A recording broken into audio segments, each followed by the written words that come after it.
पांचवें राउंड के काउंटिंग के बाद है और इस बार काउंटिंग काफी लंबी चलने वाली है। हो सकता है कि रात तक काउंटिंग चले, बिकॉज सैनिटाइजेशन बीच बीच में करना पड़ता है और बहुत ही धीमी गति से काउंटिंग चल रही है। ऐसे लगभग 85 सीट है जिसमें भारतीय जनता पार्टी 1000 से 5000 तक की जो गैप है भारतीय जनता पार्टी और टीएमसी का, काफी नैरो गैप है। तो मुझे लगता है ये रीअलाइनमेंट भी होने की संभावनाएं आगे चलकर काफी रहेगी। बहरहाल अभी के जो रुझान है उस पर भी बात करना चाहिए। मैं इतना कहूंगा कि भारतीय जनता पार्टी ने जब शुरुआत की थी राजनीतिक बंगाल में 2011 के विधानसभा चुनाव में मात्र 4% वोट शेयर और कोई सीट नहीं, 2016 में 10% वोट शेयर 3 सीटों के साथ, वहां से जो सफर भारतीय जनता पार्टी ने तय किया है, ऑल सेड एंड डन, यह भी कोई छोटा सफर नहीं है, बहुत बड़ा सफर। मैं तो भारतीय जनता पार्टी बंगाल के कार्यकर्ताओं को नमन करूंगा कि इतने वायलेंस, इतनी हिंसा, इतनी विपरीत परिस्थितियों के सहने के बावजूद भी उन्होंने यहां तक का सफर तय किया है।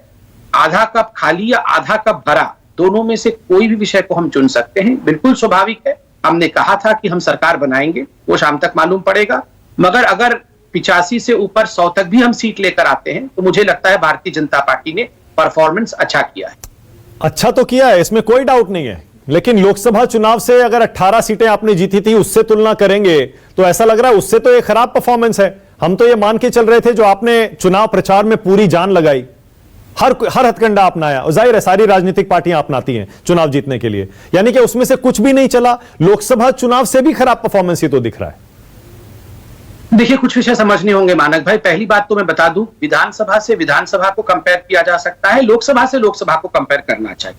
जहां 2014 में लोकसभा की परफॉर्मेंस बंगाल में बहुत ही दयनीय थी, 1 ही सीट हम जीत पाए थे, 2 सीट जीते थे, माफ करिएगा। वहीं 18 सीट तक का सफर हमने 2019 में तय किया था। पिछली बार 3 सीट विधानसभा में थी 2016 में, इस बार हमारे पास जितनी भी सीट आएंगी वो उससे अधिक नजर आ रही है और काफी अधिक नजर आ रही है।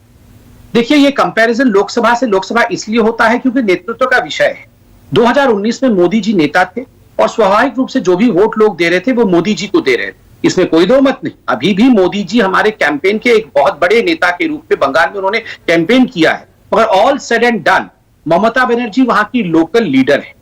देखिए, ममता बनर्जी चाहे हम विपक्ष के नाते भी देखें, वो पहले एक केंद्रीय मंत्री थी, बाद में 10 वर्षों की मुख्यमंत्री, तो स्वाभाविक रूप से एक फॉर्मिडेबल चेहरा टीएमसी को तो वो है।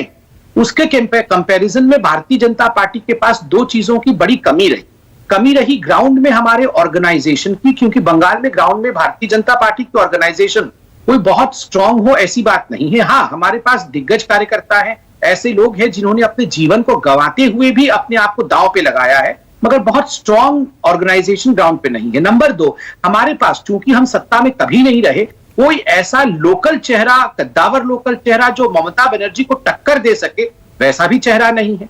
हाँ, इसकी खामी को पूर्ति करने के लिए, इसको ठीक करने के लिए हमारे जो बड़े सेंट्रल लीडर हैं वो बिल्कुल बंगाल की भूमि पे उतरे, रण में उतरे, दुंदुभिनाद की